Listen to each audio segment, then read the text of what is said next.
Hello and good morning, CSI258 Section 847 students for the second 8-week term of the spring 2015 semester at Anne Arundel Community College. Today's video tutorial is going to reinforce what we had our lecture on in class this past Saturday, and we're going to be looking at PacketTracer Activity 3.3.2.7, which is configuring PAP and CHAP authentication for the point-to-point protocol, or PPP. As you can see here over on the right-hand side, we have our objectives, and our background is basically going to be to practice the PPP encapsulation configuration on serial links, and we're going to configure PAP and CHAP authentication. So let's go ahead and dive in. So we reviewed some router configurations, and there are both some static and dynamic routing going on in the topology. So let's test our connectivity. It says, so from PC, let's go ahead and pull the PC up here. It says from our PC, let's go ahead and try to confirm that we can ping over to 209.165.200.2. And 209.165, I'm sorry, yeah, we got that right, 200.2. It said the ping command should be successful, so there you go. The first one failed. We had to probably ARP out for the default gateway to get off of our local network segment, which is 192.168.10.0. in order for us to get out here to the internet. And it also wants us to check excuse me, from laptop.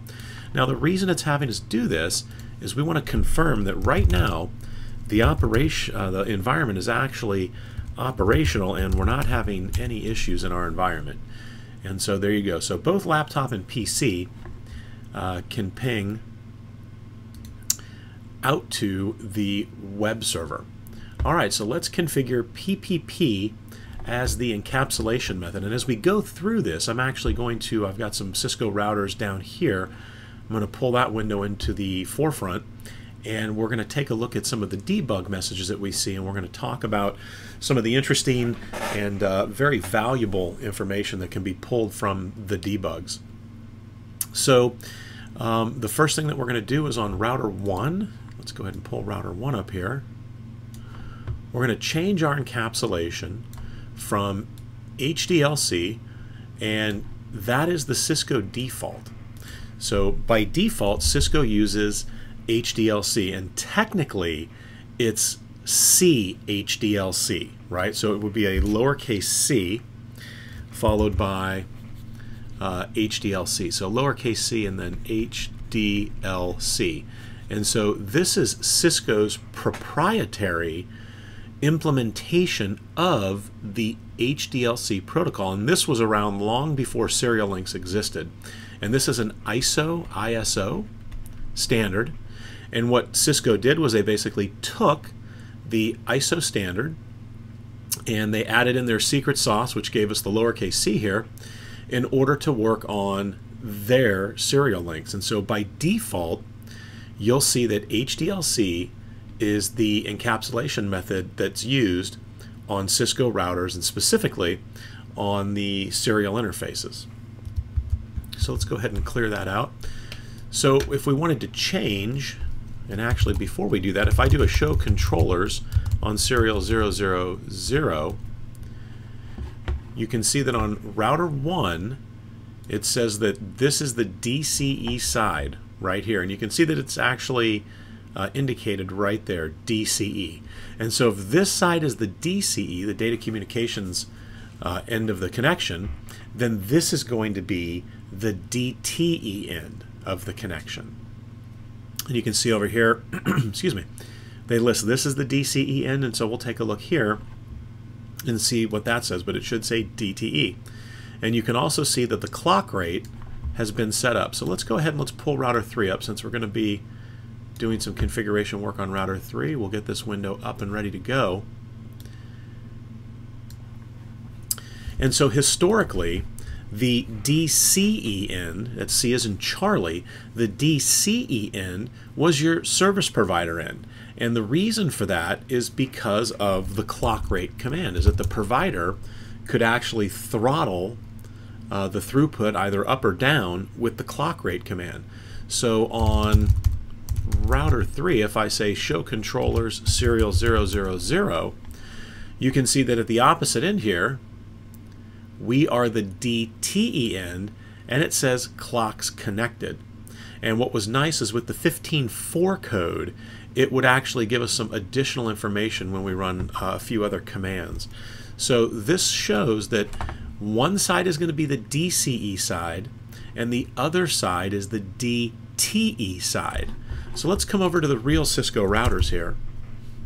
And router 4 and router 7, their serial 00 interfaces are basically a back-to-back connection. I just simply have a, I believe a DB60 cable running between the two of them. So if I were to say show controllers serial 000, you can see that right here that router 4 is the DTE end connection. So one of the questions that new learners have is often, well, how is it determined what side is the DTE end and what side is the DCE end? And actually it's a very simple answer. The cable dictates which end is the DCE and which end is the DTE. So here's what I'm going to do. I'm going to type Q.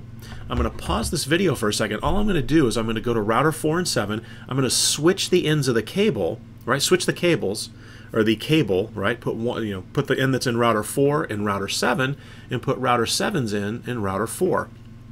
And let's see what happens. So let's pause real quickly, and we'll be right back. All right, so as you can see, I've gone ahead. We've got the interface state changing to down and then to up, and all I've done is just flip the end of the cable, the ends of the cable. All right, so on router 4, if I now type show controllers serial 000, let's see what end of the connection it thinks it is now. And there you go. Now it thinks it's the DCE end of the connection, and it's set it for the HWIC 1T card. That is the default setting. To see what the maximum setting would be, which is, I believe it's 8 megabits a second, and we're going to run the command to see that, you would actually go under the interface config mode, right? So if I were to say conf t and then say clock rate and do a question mark, oops, sorry, thought we jumped under the interface there, interface serial 000, and say clock rate with a question mark, you can see all of the different ranges of speed that can be used. So I could say clock rate 512123 and hit enter. And now if I say do show controllers serial 000, you can see that the clock rate has changed, but I'm still the DCE end, right? The data communications side of this connection, and it's just the cable. The cable dictates which side's the DCE and which side is the DTE. And one of the things that I tell students, a good mnemonic to remember, is that the C, right, it doesn't actually, it stands for communication, but think of C as in clock rate, and remember, who would control the connection? If you are connected to a service provider, is the service provider, when you connect to Verizon or Comcast, do they let you determine and dictate how fast you're going to send data? They don't, right?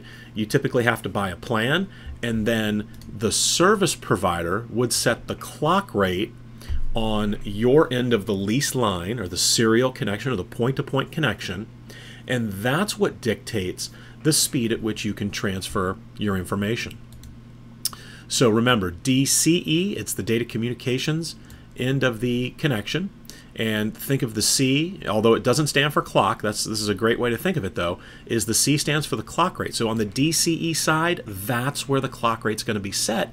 And then who would set the clock rate? Well, it makes sense that it would be your service provider, because they're going to dictate how fast or how slow you can send data. So 2 quick points here. What if I wanted to change my clock rate back to whatever the default was? If I say no clock rate 512123 and hit enter, you can see we don't get an error message of any kind, right? But what happens when I say do show controller serial 000? So it's changed the clock rate back to the default. So it doesn't allow you to remove the clock rate.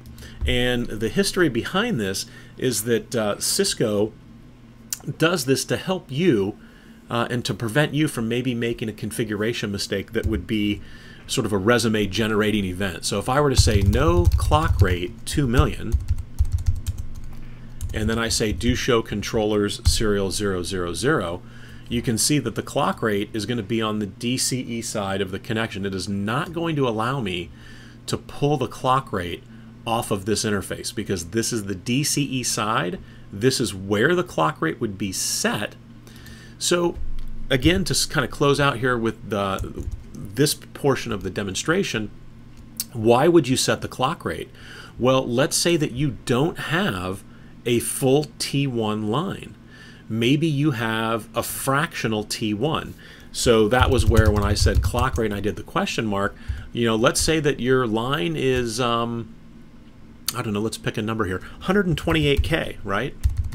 So if the speed of your line is 128K, then you want to make sure that your clock rate accurately reflects that. So I would say clock rate 128,000, because remember, it's in bits per second, which it states right up here. It's in bits per second.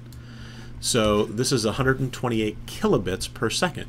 So if I were to say do show controllers, serial 000, let me scoot this up just a little bit here, you can see that the clock rate has now changed. And so the other end of the connection, which is going to be router 7 side, this is going to be the DTE side. So I'll say do show controller serial 000, and it's the DTE side, and the clocks have been, the transmit and receive clocks have been detected.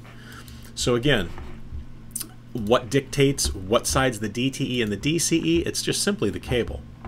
Okay, so now what we're going to do is it's asking us to configure PPP as the encapsulation method. So right now we're using HDLC. So if I were to say show interface serial 000, whoops, 000, you can see that it lists out the encapsulation, right? It's HDLC. And so again, that is the default. And keep in mind that there was the predecessor to Cisco's HDLC was the open ISO standard of HDLC. So okay, so let's change this. Let's change our encapsulation method right now. And I'm going to jump over here to router 1, and it wants us to type in here, and let's make sure we've got it. So show interface serial 000, and our encapsulation is certainly HDLC. So let me see if I can do a debug PPP negotiation. All right, fantastic. So it's going to let us debug this. So we're going to go ahead and say conf T to get into global config mode. I'm going to go under the interface, and I'm simply going to say encap PPP. And that is all that's required to enable PPP encapsulation on an interface. Now, we haven't actually done, and it's interesting here, it says phase is open established, and I'm wondering if on the R3 side, if that's already set up. It should not be. It was HDLC. So I wanted to debug here. Let's step over to router 3 and router 7. Let's see what happens. So over here, if I were to say encapsulation PPP, and let's debug this. So I'll say do debug PPP negotiation, and we're going to say encap PPP, and I'm going to hit enter. And so you can see, as opposed to PacketTracer, we're actually receiving some much more verbose output here, right? And so let's go ahead and take a look at this. I'm going to go ahead and say do you all. So we're going to stop debugging to talk about this for just a second. So you can see that the interface comes up, right? And the PPP phase, what's happening here? This is the establishing phase. And so this sort of corresponds to the phases that we talked about in the text. Now it says treating the connection as a dedicated line. So then which protocol kicks in? The link control protocol, right? So LCP, and this is going to negotiate sort of your layer 2, right? Your layer 2 connection between the two routers. And so it's going to check to see, is PPP configured on the other side? If we're doing authentication, are we able to authenticate? And most importantly, it talked about loop prevention. And that's what the magic number is for here. Now you'll notice that this magic number in this sequence, you notice it's the same. You see that? But what we're going to do now is we're going to turn debugging back on. And we're going to let this run. Now notice that initially what's going to happen is the magic number is different, okay? And you can see where it says PPP phase down, and then it comes back up and we've got a new magic number. And so what's happening here is the link control protocol in the O, and that's a configuration request, right? So it's an outbound, that's what the O stands for. The link control protocol is sending an outbound configuration request to the other side of the link. And what he's trying to do is he's saying, hey, I want to do PPP. Are you capable of doing PPP? And what are your settings so that can we do PPP as our encapsulation method? And then it goes into a down state, but then it comes back and it tries to establish again. And so it's sort of like this circle where it's going to try to establish, it's going to try to establish, and then ultimately it's going to stop, it's going to time out, and the phase will go down, but then it's going to come back up and try to establish again. Every time it does that, you'll notice the magic number changes when it stops, right? It changes because this magic number, it's very important. The magic number represents a check to see. It's a randomly generated number that's checking to see, is there a loop in the cable? And the reason or the way that it would know whether or not there's a loop is if the magic number that it's receiving from the other end is the same. So if those magic numbers match, PPP and Link Control Protocol are going to say, hey, there's a problem on the line, this is a looped connection, right? And the connection is not going to come up. And I'm going to bring up the other side of the connection right now. I'm just going to simply say incap PPP on router 7's serial 00 interface. And what you'll see is this is going to go ahead and transition, and we're going to see the magic number that router 7 would send across the link. So I go from privilege exec into global config and then into interface config mode. And on serial 000, I'm simply going to say I'm going to put a matching encapsulation PPP command. And then we're going to scoot back over to router 4. And let's see what happens, because we should see some inbound activity. And you can see, and I'm going to go ahead and let this go here. So there we go. So we had our outbound configuration request, right? And it went across, I'm sorry, the event was received. We had an outbound configuration request, and it shows right here the magic number. And there's one, yes, there it is. We're looking for the one above here. So here's the inbound configuration request with the magic number of router 7. You'll notice that this magic number is different than the magic number that's being sent outbound from router 4, right? So the inbound, and that's what your I stands for, that inbound request comes in with this magic number here. Again, randomly generated number, simply used to make sure that we do not have a looped connection. There's no loop in the connection, right? And that could be caused by faulty wiring, improper cable. So ultimately what ends up happening is you've got your configuration acknowledgments that are being received because it's inbound to router 4. It's in an outbound configuration request. We have an inbound configuration acknowledgement from the magic number of router 4. And that shows, or I'm sorry, yeah, that's the magic number for router 4 there. And then you can see it discarded the CDPCP, the CDP control protocol. We'll talk about that in a second when we get to the network control protocol. And then the phase moved to forwarding, establishing, LCP finishes up. Now, once LCP is done and the phase is up, we're good. And then we would move on to the network control protocols. Well, right now, which network control protocols do we have? We haven't configured any IP addresses yet. So we just have the CDP control protocol. And as you can see, that started up and the state is open, and this is good, right? So when LCP, link control protocol state, is open, right, that is a good thing, and that means that LCP has successfully negotiated the encapsulation between the two ends of the point-to-point link. So PPP is up, and now we've got the network control protocols. Well, we don't have any IP addresses here yet, so we're going to do that in a second. So we're going to leave it right here, but again, I wanted to stress the debug output, right? This gives you some great information. And again, this is just a Cisco 1841 router, right? It's a physical router, and over here we didn't see much, right? Kind of interesting that it said PPP phases establishing active open. Well, how is that possible? Because on this end of the link, our encapsulation's HDLC. And so this could be one of those misleading outputs that you get. As you can see here, though, this is correct. The interface is down because PPP and HDLC, they cannot communicate together, right? So one end of your link cannot be HDLC with the other end being PPP. It won't work, like right here. So what if I were to say, show IP interface brief? And what will we see for serial 000?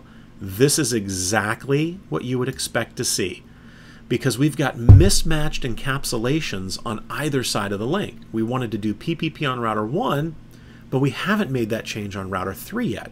So router 3 shows the serial 00 interface as up, right? From a layer 1 perspective, our status is our layer 1 perspective, we're up. We've got the cable, the communication is there, right? There's end-to-end connection. However, at layer 2, our encapsulation layer, we're down because we're mismatched right now. So let's take a look at router 1.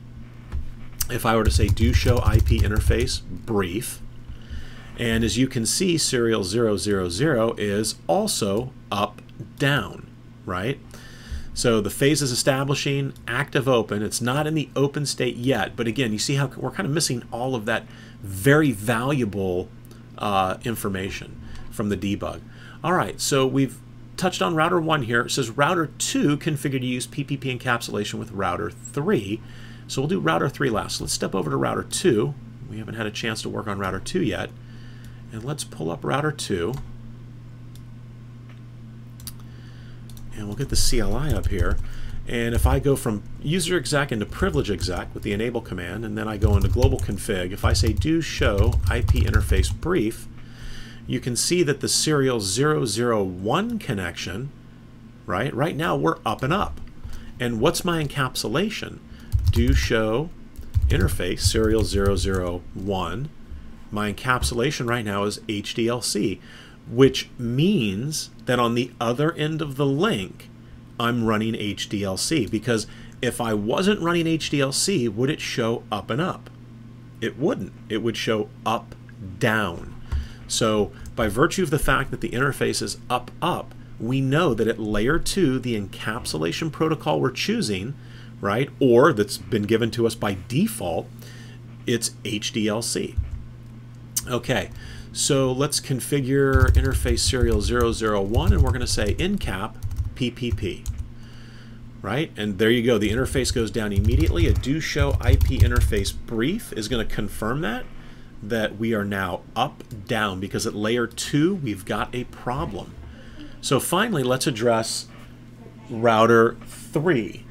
And so we need to configure router 3 so that it can do PPP encapsulation as well, and this should bring those links up for us.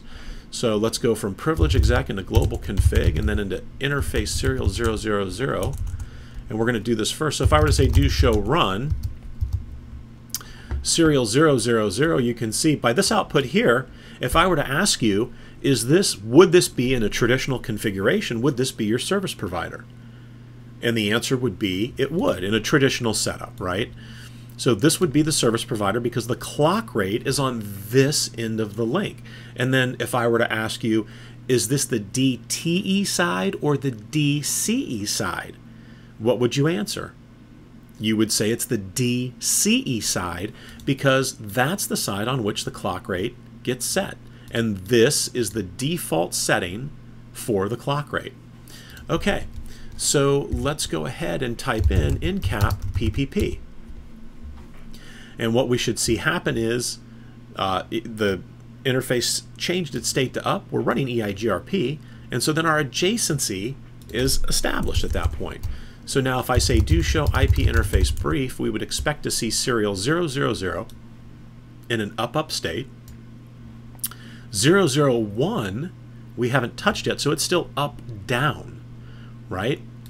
So, but we're up, and now if I were to say show interface serial 000, do show interface serial 000, what will we expect to see is our encapsulation is PPP. The link control protocol is open, right? And you can see the IP control protocol and the CDP control protocol, and these fall under your network control protocols, that they're both up. And that IPCP is indicative of IPv4, right? For IPv6, we would expect to see something different. So let me go ahead and let's put in some IPs. We're going to step back to the real routers here, and I'm going to go from privilege exec into global config. I'm going to say interface serial 000 to get into interface config mode. And now, and I'm pretty sure here, we're going to go ahead and put on an IP address. So I'm going to say IP address 10.1.1.4 because I'm on router 4. We'll keep it simple. And then take a look at what happens here with the debugs. Again, this is why I love the debug output, is because you get all kinds of very valuable information. So as soon as I configured the IP address, IP control protocol, which is for IPv4, comes up, right? Because that control protocol needs to be running, because now I've applied an IPv4 address, and here's my address, right? So you can see I'm sending an outbound configuration request saying, hey, I'm 10.1.1.4. We get an inbound protocol rejection, right? So the link control protocol receives an inbound protocol rejection. And you can see here we have receive code reject, right? And why would you think that we're receiving this rejection?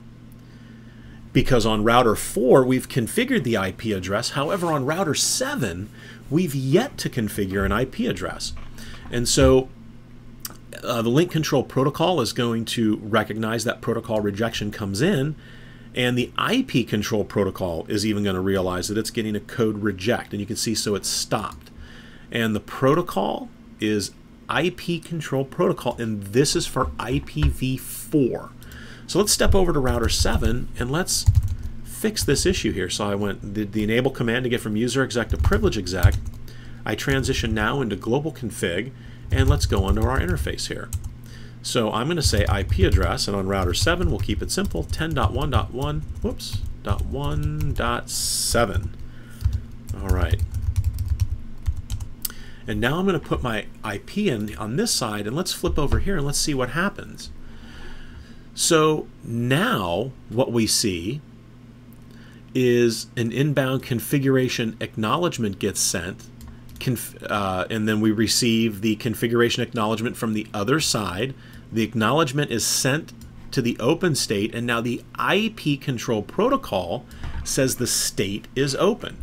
And what we've done is we've added a neighbor route into our routing table.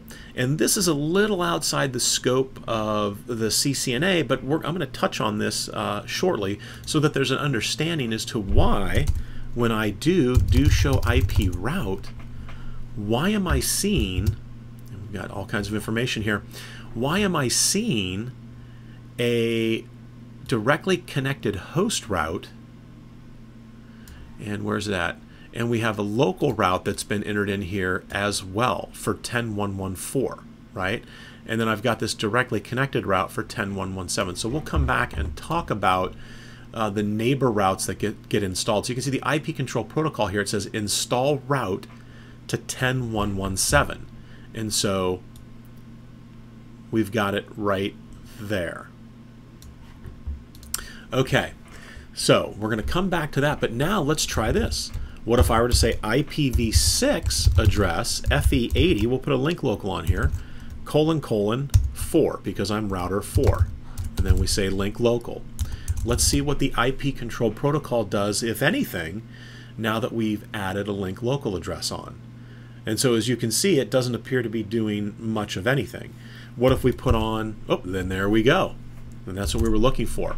So you can see that the IPv6 control protocol, this is specific to IPv6. And you can see the protocol configured, starting the control protocol, because now we're running IPv6. And this is very similar to what we just saw. We have an outbound configuration request from router 4 to router 7 saying, hey, I'm doing IPv6.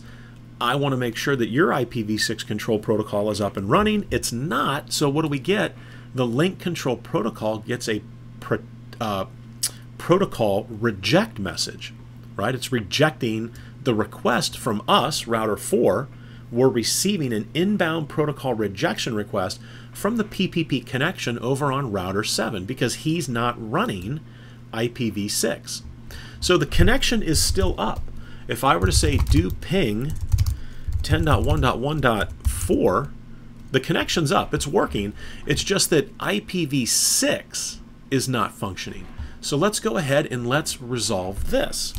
So if I were to say IPv6 address, and we're going to do the same thing. We're going to just quickly throw a link local on here, FE80::7, link local, and now let's scoot back over to router 4, and let's see if router 4 in good time here is going to send and receive a protocol request, right?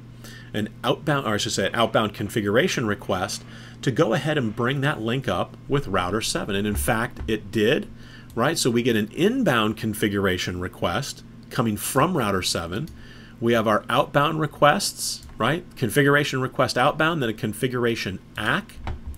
And then we have an inbound configuration ACK, basically router 7 saying, hey, yeah, we're good to go. I've got the IPv6 control protocol running, and so I'm going to send you a configuration ACK. So that's coming inbound to me. And then the state for IPv6 is open, right? And so again, this is one of the great values of the debug messages. You can really see at a low level what's taking place on the router. So let's go ahead and step back over here to router 3, and now we're going to go ahead and bring router 3's other serial link, which is serial 001 between router 3 and router 2.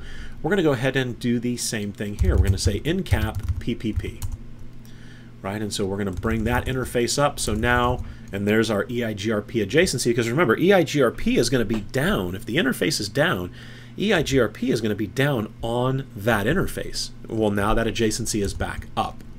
So if I say do show IP interface brief, we can see here that serial 000 and 001 are both in the up status.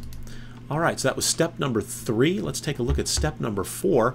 We're going to configure ISP to use PPP encapsulation with R3. So click the Internet Cloud, then ISP, and this is one of the first times I think that we've actually, and there it is. I think this is one of the first times where we've actually clicked on the cloud and been able to configure anything out in the cloud. So let's go ahead and take a look here on the ISP router, and let's see what we can see. So it wants us to configure interface serial 00. So we're going to go from user exec mode into privilege exec, and then into global config and interface subconfiguration mode for serial 000. And we're going to say incap PPP. Now this is going to take the link down again because we have to do the same thing on the router 3 side of the connection, right? So it's serial 000 here, and this is kind of your classic configuration where, you know, this would be your provider. Your provider is going to set the clock rate, right? And then this would be, so the provider side is the DCE side, and even though the C doesn't stand for clock, it's what I like to refer to as a mnemonic, which is a way to try to remember which side is the clock rate set on, which side is a provider side, which side is the customer side traditionally, and that's a great way to do it. The C stand in this context, DCE, it stands for data communications, right? However, it's a great way to remember, oh, what side is the clock rate set on? It's set on the side that has the C for clock, even though it doesn't stand for clock. All right, so let's go ahead and take a look here at router 3 now. and we're going to go ahead and change the state on serial 010, so interface serial 010. We're going to change the state by simply changing the encapsulation. So if I were to say do show interface serial 010, what will we think our encapsulation is going to be? Exactly, the default, HDLC. So let's fix that. And I'm basically going to say encap PPP. Excuse me. And now that line protocol is going to change to an up state. All right, so test connectivity to the web server, because again, they're going to have us do a quick level set here to make sure, all right, we've enabled PPP. Does communication still work? We're good from the PC. Let's check our laptop, and we should be good from the laptop, and we are. So this is a great sort of place to level set to say, hey, I've just changed the I've just changed the encapsulation on all of my serial links from Cisco's proprietary HDLC to the open standard point-to-point protocol PPP. Do we still have end-to-end communication? And we do. And this is a great thing to do, because typically when you're making changes, you don't want to go into an environment and make 50 different changes because without checking to see, hey, are things still working? Because if you make 50 changes and then you, at the very end of those 50 changes, you go back and check to see, hey, do I have connectivity? And you don't, then you've got 50 things you might have to look at. Whereas here, we've just changed the encapsulation, so we do a quick check and everything looks good. All right, so now we're going to configure PPP authentication. So it says configure PPP PAP. Remember that PAP is a two-way authentication, right? There's a configuration or an authentication request, right? A challenge, and then a response. Whereas with CHAP, it's a three-way communication that takes place. So let's take a look at the PAP. So on R1, and they actually, this is kind of nice, they provide you with what you need to enter in here. So on R1, we're simply going to say username, and actually we're going to get into global config first. We're going to say username R1, excuse me, I'm sorry, R3, and it's going to be secret class. And so what we're doing here is we're basically setting a username and password that are going to go back and forth between router 1 and router 3. So when router 1 is challenged by router 3, it's going to respond with username R3 and the password class. But we need to do more than that. That's one part of the PAP authentication setup. We also need to tell the interface that it's going to be doing authentication. So let's get back into interface serial 000 on router 1. And now I'm going to say PPP authentication PAP. Now the interface is going to go down as you would expect, because I've just sent authentication up and it's unable to authenticate on both sides.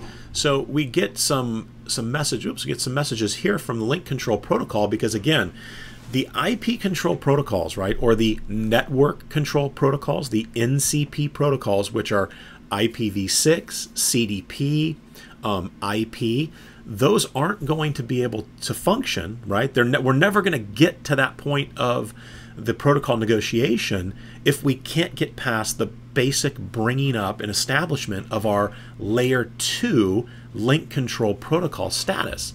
So you can see here we're just getting these messages saying it's open. Let's take a look at some real Cisco routers and let's see what would happen if I were to say PPP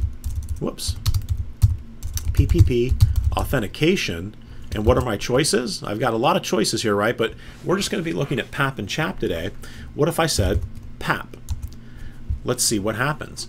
So as you can see, and we're going to bring this back here in a second. I'm going to have to, it's going to run away on me. So do you all. So I'm going to try to get the undebug in here. I'm hoping to get the undebug do you all. And so this can sometimes be a noisy debug, as you can see. So let's say we may have to, typically what happens in a scenario like this is if I can't catch it soon enough, then it ends up running away like this, right? And we kind of lose control of the connection. So if I were to say do you all, Yeah, so what I may have to do is power this guy off and then power him back on. Or what I could do is simply over here on this end go ahead and say the same thing, right? So we're going to say PPP Authentication, and this is typically why you want to do the username first, because then I could kind of recover from that debug. So PPP Authentication PAP, right? So I've set it on this side. Let's see if that makes anything easier over here. It may or may not, and this is similar to what we saw in class, where we talked about the noisy debug output, where you'll lose control of your terminal. And so let me go ahead and I'll set the username up over here and we'll see if it makes. So we'll say username R4 and then secret class. And we'll see if that makes any difference, or if this is going to continue to just kind of be a runaway train. Yeah, and it looks like this is kind of just continuing to run away here. So we'll go ahead and we'll let this continue. I wanted to go back up, but what you'll see is that it's definitely going to take down the connection when we set it on that one side. And in fact, I think I'm going to go ahead and let me power cycle this guy real quick so that we can regain control here of the console. So I'm going to pause real quickly and I'll be right back. Alright, so router 4 is back up, and we've gone ahead and rebooted the router, and I've thrown some configuration on there. Let me go ahead, and I believe it's in a shutdown state, so we'll say no shut. So we should have connectivity now back between, I've put the encapsulation on there, the same IP addressing on there. So we're going to say do ping. Let's make sure we can get across to the other side to 10.117, and you'll see that we cannot, because this is where we left off. We've configured PAP authentication on one side, right, and we've got the username R4 secret class, but on the R4 side we don't have anything. So on the R4 side excuse me, let's go ahead and say username R7, and then we'll say secret, and we'll just use the same password. What did I say? Class? Yeah, we'll use the same password, so we'll say class. Now, does it have to be the same password? Typically, you'll see that it is, right? So, and you want to make sure that it is the same password when you're setting up your PAP authentication. All right, so we've got that set up, but now we need to go back into the interface, right? So if I were to say interface serial 000 and say PPP, not encapsulation, PPP authentication, and we'll say PAP. And let's see what happens now that we've got the authentication on both sides. So actually, let me do a debug PPP, and I can debug the authentication. I need to be careful with this one as well. So the authentication debugging is on.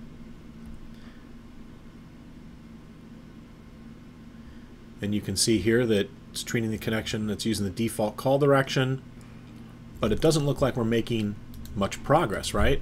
So let's do a do show run on the interface serial 000 over here. Then you can see we've got the PPP authentication PAP, do show run, include username.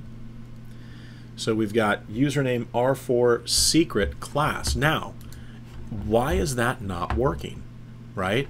So you can see here we set secret class and secret Cisco. So let's go ahead and finish our configuration here, and we're going to go back and take a look at that. So on router 1, we'll go from privilege exec, user exec into privilege exec, and then into global config. And we're going to go into the interface configuration mode here, and I'm going to say do show run. Let's see where we left off on serial 000. So we have PPP authentication PAP set up, and have we set up our username? Let's see here. There we go. Username R3, and then it has our secret password. So now, what do I have to do? Right? I have to tell it what username am I sending to the other side.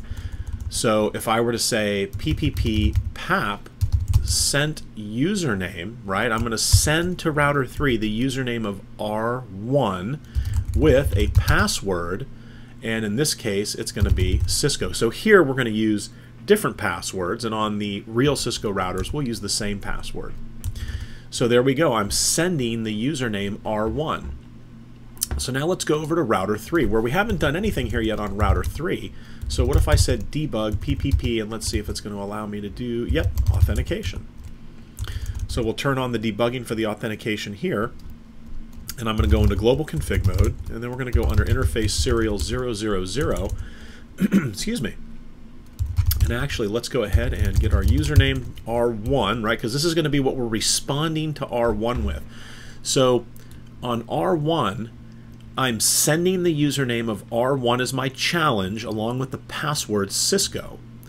So router 3 needs to know for username R1 when I respond back, what password am I going to respond back with? It's going to be Cisco. And then it's the same thing here, right? When router R3 sends his challenge, right? He's going to be sending his PAP username as R3 with a password of class. And therefore, router 1 needs to know that for username R3, the password I'm going to reply back with or respond with is going to be class. So let's set up the R3 side here. So we've got username R1, and the secret is going to be Cisco. And then I'm going to say interface serial 000, PPP authentication is going to be PAP, and then we're going to go ahead and say, and you can see here the PAP, the phase is forwarding, attempting to forward authenticating peer. And so now we're going to go ahead and say PPP PAP sent username R3, because we're going to send R3, and our password that we're looking for over on router 1 when we send this information is class. And there you go. That connection is up. So to complete our setup here with PAP, right, if I do a do show run on interface serial 000, you can see we've got the authentication PAP set up. We've got our username set up, but we're not sending anything yet, right? So I would say PPP, whoops, PPP PAP, or I'm sorry, authentication. Am I missing? Oh, the toughest problem to troubleshoot is one that doesn't exist. I'm not even under the interface. So I'm going to say PPP, and then what are we going to send over? We're going to send over a PAP sent username. And so what username are we going to send over to router 4? Well, we're going to send router 7 with the password, and I believe we're just using class, so I'll stick with that. So PPP PAP sent username R7 password class. So now when we take a look at the interface, you can see the encapsulation is set to PPP. We've decided that we're going to do authentication with PAP and the sent username. So we are sending to router 4 these credentials, that I'm R7 and I'm expecting router 4 to have an entry, a username entry that has a password of class. So now let's step back over to, and the final check actually, let's say do show run, include username. Do we have an entry for router 4? We do, right? And it's a secret for class. So now let's go ahead and go over to router 4, and we're going to say do show run interface serial 000. And you can see we're not sending anything. We haven't done our PPP PAP sent username statement yet. So let's go ahead and say do show run include user. Let's see, do we have router 7's information? We do. So really we're missing one thing, right? Which is under the interface to say PPP PAP sent username. We're going to send over R4 because that's who we are, and we're going to say password, or correction, I apologize. Yeah, let me make sure I've got that right. I want to make sure we get this right. Yep, so we're going to send over R4, so I'm going to say PPP PAP and then sent username, excuse me, R4 with a password of class. So now on both sides, we have our PPP, and take a look at what's happening here. Just as we would expect, we've got an outbound authentication request. And again, it's outbound because it's from R4. That's us. We're on R4 right now. And then we get an inbound authentication request from R7, right? Authenticating peer R7. We send our PAP login request. We get an inbound authentication acknowledgement. We receive the login password, right? Response password. And then we have an outbound authentication acknowledgement. So we send and receive our usernames and passwords between the two routers. We acknowledge that those are being sent and that they're correct. And then what do we have here? The line protocol is up. So if I were to say do show IP interface brief, serial 000 is up right now. And so if I say do ping 10.1.1.7, we would expect connectivity. What about with our IPv6? If I say do ping FE80::7, and our outbound interface is going to be serial 000. Oh, and it wants serial 000, and our IPv6 is working. So we've got authentication successfully set up, and everything is working. And then over here, same thing, right? The communications are up. So it says configure PAP or PPP PAP between R2 and R3. So we're simply going to repeat step 1, which is this step right here for between R2 and R3. So let's go ahead. We'll do R3 first, and we're going to use the same username password information for both. So let's transition to interface serial 001, and we're going to say PPP PAP, or actually we'll say PPP Authentication PAP, and immediately the interface is going to go down because the R2 side is not doing authentication. I'm going to say PPP PAP sent username, so I'm going to respond to requests with R3 and the password of, and we're using Cisco, is that right? Well, they were using class and Cisco, so router 3 will stay with class, right? All right, so now what do we need though? We also need a username statement, so username R2, because R2 is going to be connecting to us, and we're going to say secret, and we'll use Cisco on that side. So now let's pull up the router 2 side, and that interface is down, so we're going to go from user exec into privilege exec mode, and then into global config, and under the interface serial 00, and let me double check that, yes, 001, and well, I guess we'll put the username in first since we're here. So we'll say username, who are we? We're R2, and what is the password that we're going to be using? It is going to be class, I believe. Let me double check that and make sure here. We have to pull the usernames off. Username R3. Oh, I think I've got it backwards. So we're, oh no, there we go. Okay, Cisco. So R2 is going to be responding with Cisco. So we're going to say username R2 secret Cisco. All right, now let's get under our interface for serial 001. We're going to say PPP authentication is PAP, and we're going to say PPP PAP sent username. So we're going to send R2 with a password of, and let me double check. I think I may have this backwards on R3. Yeah, so you can see the authentication is failing over here on R3, and the password should be, if I'm doing the configuration on R2, password R2, and it should be Cisco. And let's see, because I think we've got class in one spot, so we've got this incorrect in one spot because authentication is failing. So we're going to say do you all. So we'll turn debugging off. So let's say do show run interface, actually do show run because we can't trim it down there. So we've got, let's take a look at serial 001. So on router R3, I want to have a username for R2, but then I'm going to send username R3 password class. And that's correct. Authentication PAP, so let's double check the username. So do show run, and we should have a username for, and this is on router 3 for R2, and it should be class. So let's check R2 out, which is where we may have do show run.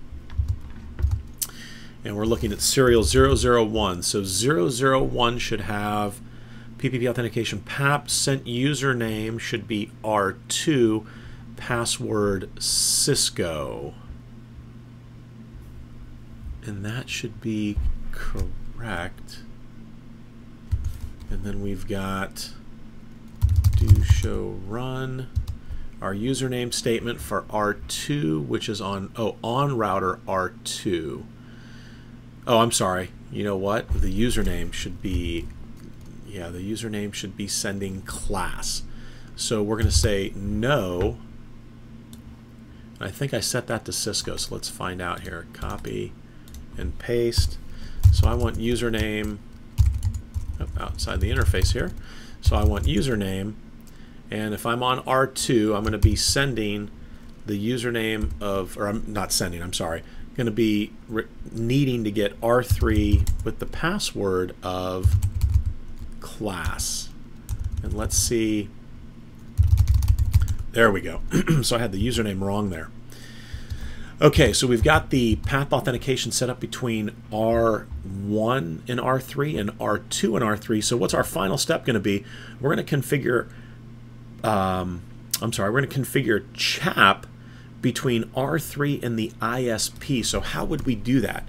So let's go ahead and take care of the R3, or actually we'll do the ISP. We'll follow along here. So we've got the ISP set up.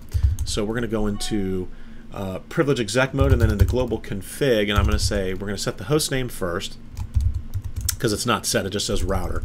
So we're going to set it to ISP. So now I'm going to say username R3 secret Cisco, because that's what we're going to respond, or that's what we're expecting to receive from router 3. So we need to have those credentials here so that when router 3 sends us the challenge, that we have the authentication credentials. So interface serial 000, PPP, authentication, and we're going to say CHAP.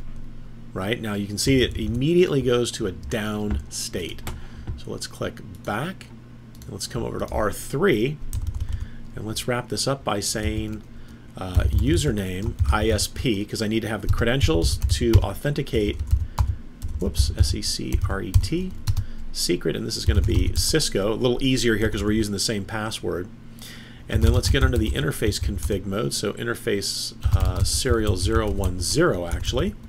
And we're just going to say PPP authentication, and that authentication is going to be CHAP. And as you can see there, everything has come back up. So do show IP interface brief, do show IP interface brief, and you can see our interfaces are in an up and up state. Let's do our final checks here. So from the laptop, can I still get out? I can. From the PC, can I still get out?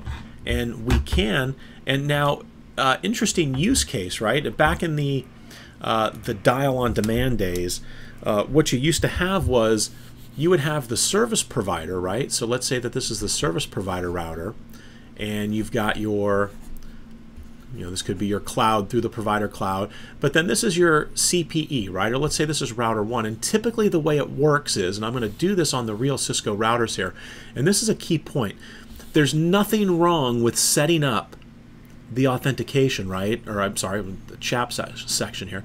There's nothing wrong with setting it up in both ways, but you'll notice that we typed in PPP authentication CHAP on both sides. Typically, you would have the PPP authentication CHAP on one side. That would be the service provider side. Because think about it. Who would send a challenge?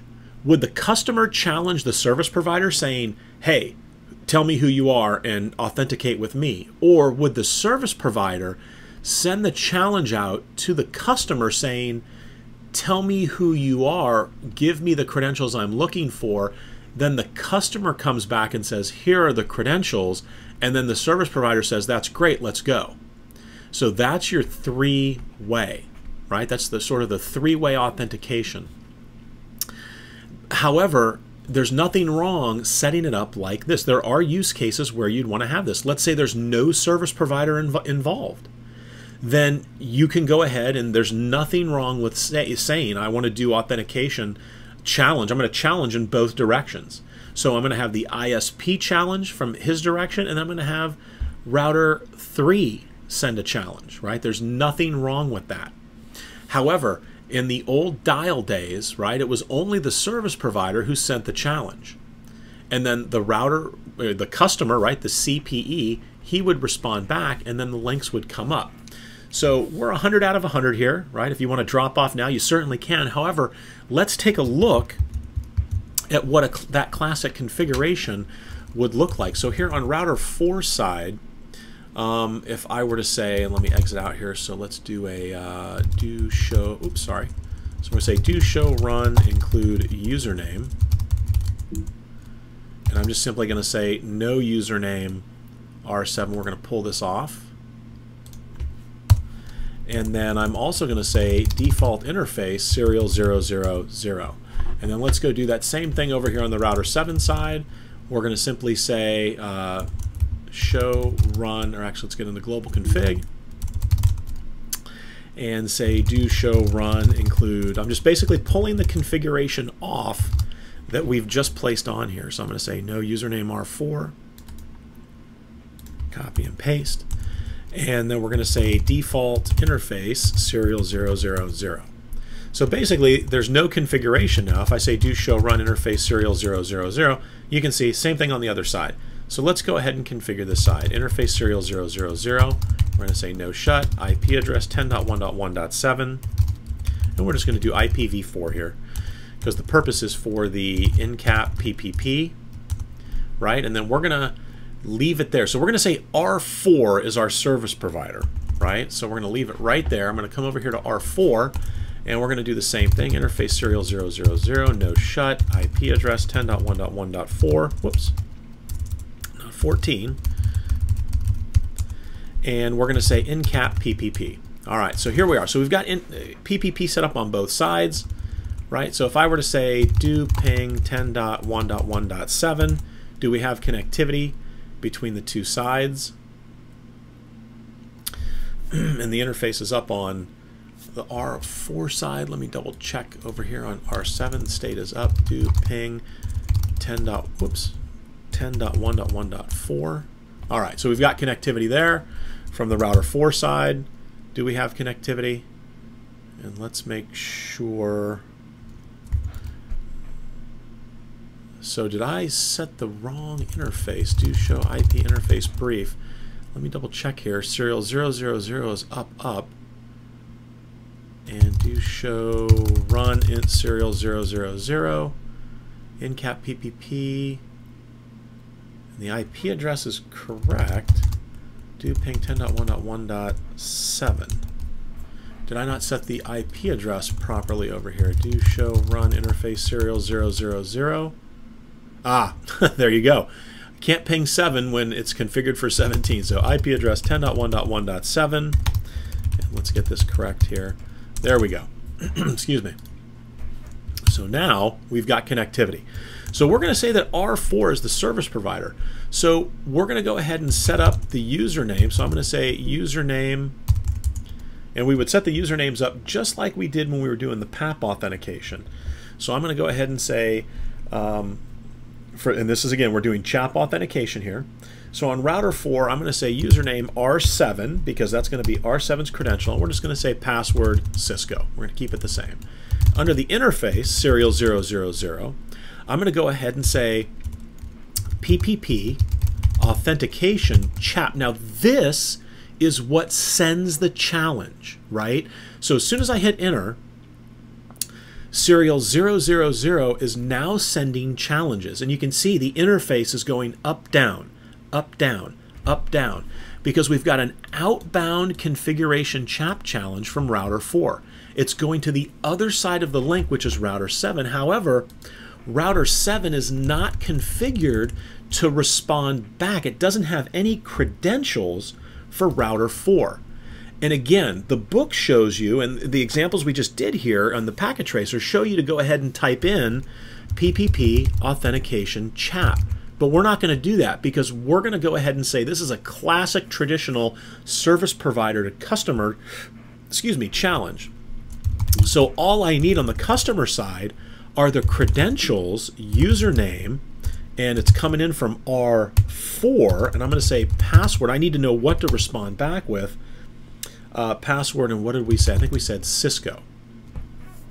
So I just need to know what to respond back with, and if I do a do show IP interface brief, you can see that serial 000 is in an up state now. Do my pings work? Let's give it a try. So can I ping 10.1.1.4? I can. Can I ping 10.1, and then you can see here, right, we had our outbound challenge, our inbound response from R7, and we've got success. The interface is up. So if I say do ping 10.1.1.7, we've got connectivity. But let's again, to wrap this up, do show run interface serial 000. The service provider side is saying, I'm sending the CHAP challenge. I'm going to do the authentication challenge.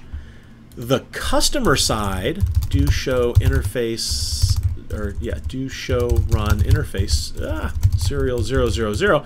The customer saying, yeah, I'm doing NCAP PPP, and while I have the username credentials set up, I'm not challenging the provider.